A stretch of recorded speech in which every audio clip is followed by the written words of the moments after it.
everybody, welcome back to Mama Bear's Instapot cooking and adventures. And today we're going to be making a dish up in an Instapot.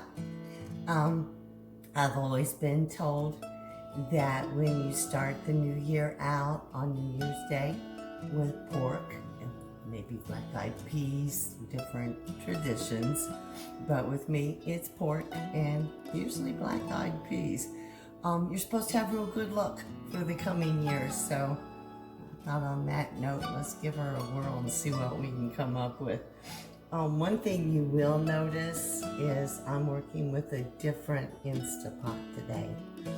I got this one as a gift, so I wouldn't have to tote mine from Florida up here and back again. So I haven't used it too much. I took it for a test drive and I really don't think it works that different. The reason I'm mentioning this is I know a lot of you out there don't have the brand name Instant Pot. That's why I call my channel Instapot. I don't want to step on any trademark toes by putting that word instant in my title. But this one is a Power Pressure Cooker XL. If anybody has one just like it, I would welcome comments and suggestions, because now I know how you guys feel when you get a new one. Trying to learn its ways. They basically all operate the same. But from what I was able to tell reading the instruction book and everything, there's just a couple little bitty changes, but nothing major. So on that note, let's see what we can come up with today. I got a 3-pound, well, it was a little under 3-pound pork roast. And what I did was I made a marinade and I soaked it in the refrigerator overnight. I put it in there, I guess, about 8 o'clock last night before I went to bed. Flipped it over. When I got up this morning, I flipped it over. So now I just pulled it out of the refrigerator and let me show you. I put it in here so it wouldn't leak. You can see the, hopefully with the light in the window, you can see the marinade has been moving around inside the meat. And I'll show you what we used. Forgot to get it out.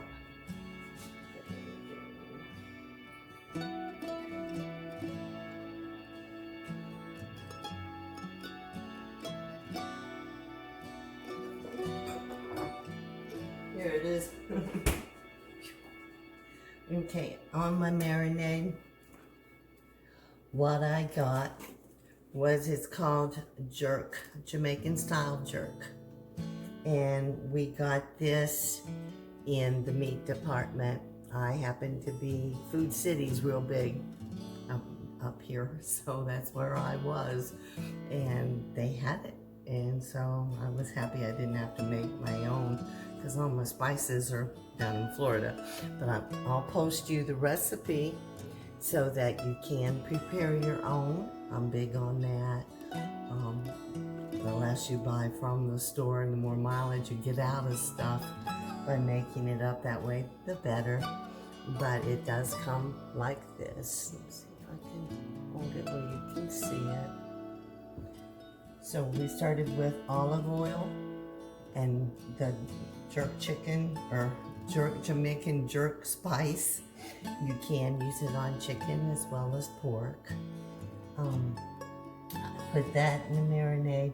We also used a little bit of the beef broth. You could use chicken, you could use water, whatever you have. You know how I feel about that.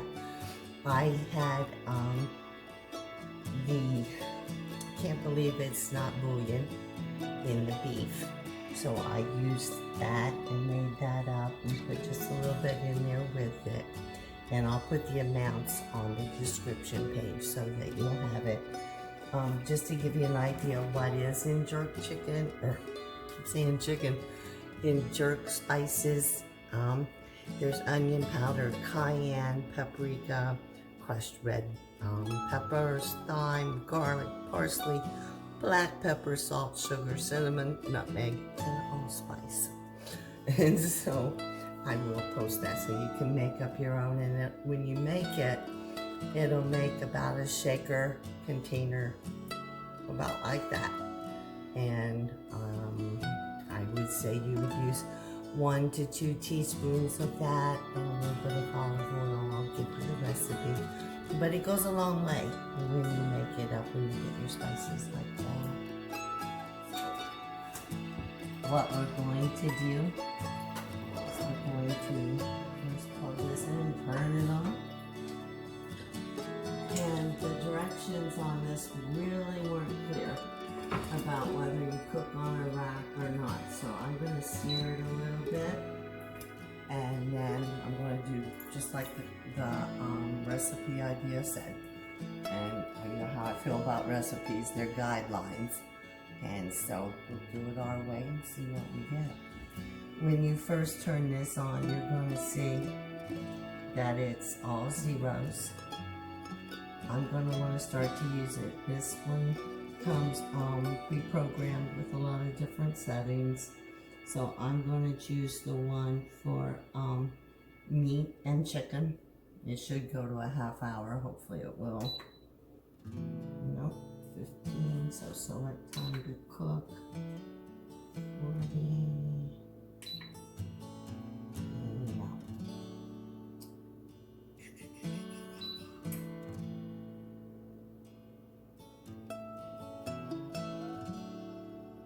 I don't see an off button, so let's do it this way. I'll teach you some things not to do in the kitchen. I want 30 minutes. There we go. And when it starts to reach heat, that will go ahead and start counting down like an Instant Pot does. So we're going to go ahead and take our meat and make sure we have everything here.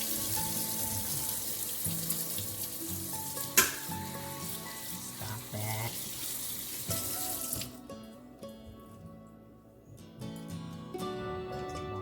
Or broth here.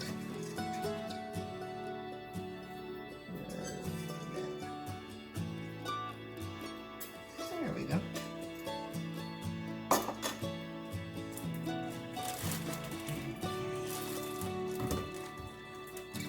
Just gonna dump it in, marinade and all.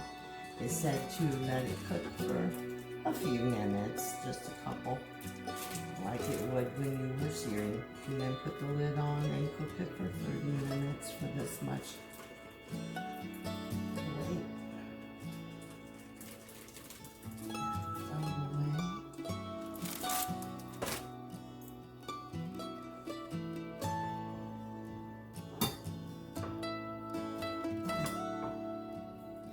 Okay, what I'm doing right now is just laying that out. I did, my husband cut it down in half for me. It was one great big long thick roasting so that I could move it around easier in the pot and have it lay flat.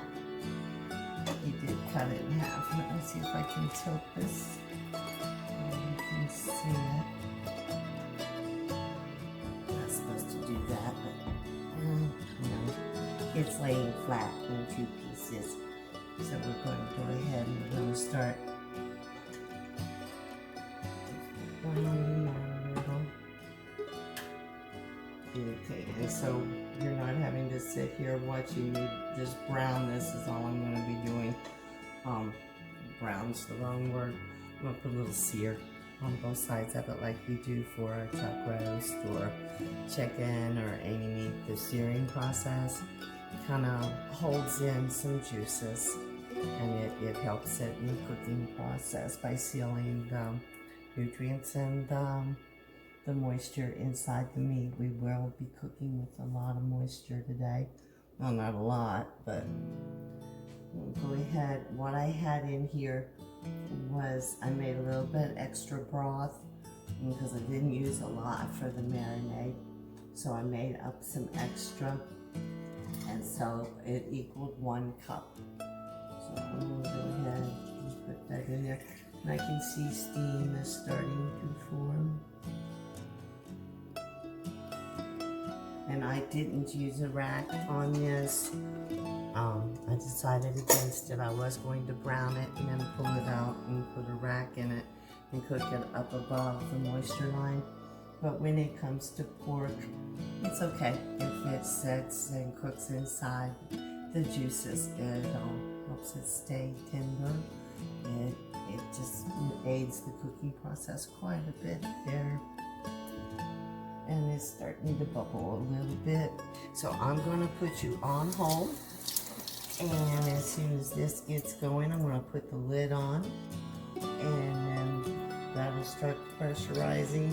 Because right now the pressure's not building up in here. It's just reaching the heat to kind of cook a little bit for about 3 minutes. About 2.5 now. I'll be right back and you'll see what we come up with. Hi everybody. Just so I can show you what we did here. When I unplugged it a while ago, I was searching for the cancel button. Couldn't see it. It was right here in the corner. So I hit cancel and then reset it. And in order to set the time, it was just time adjustment button. This one that I did press let you adjust the different levels. And then the time adjustment changed it. So it has come up to pressure, the little circles stopped, and now it's starting its countdown to the end of the 30 minutes, and I have it on seal. So far, so good. And I'll put you on hold, and we'll bring you back so you can see the final product. Welcome back, everybody. What I did was to go ahead and cook it for the 30 minutes.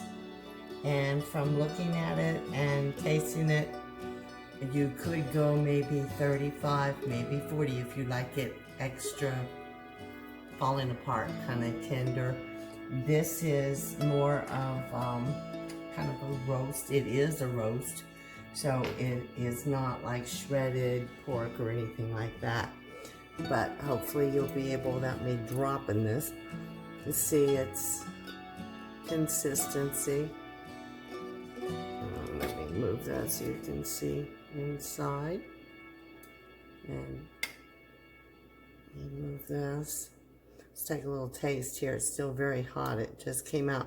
I did quick release the pressure. It's burning my fingers. I did quick release the pressure on it. I don't recommend slow release unless, you know, that's the way you like it. If I was making like pork shoulder that I wanted to shred for sandwiches of something of that nature, then definitely yes, you want to cook it longer. Few minutes. I would go for like 45 minutes on the cooking, and then lower some of the juices where I've got about that much, hard to see back here, about that much broth left in it. I can cook it down and make a gravy out of this, slice it for sandwiches. Like I said, we'll have it probably with some black-eyed peas, maybe a little rice on the side. But if you want to use it for sandwiches and stuff like that, you can slice it up, reduce this down, make like a little sauce to put over it if you like. It's, you know, there's a lot of things you can do with it. Let's take a taste and see what we come up with and see if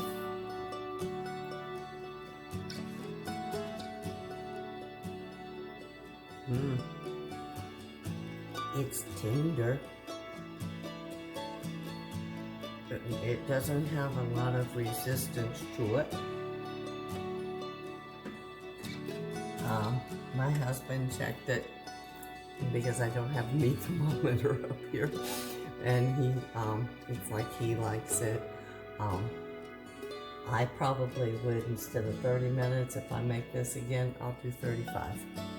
And 5 minutes doesn't seem like much, but when you're cooking under pressure in a pressure cooker, it would be just a little bit softer, and that would be my preference. So hopefully you'll give this a try, and don't forget, I'll put the information for the jerk spices on the description page.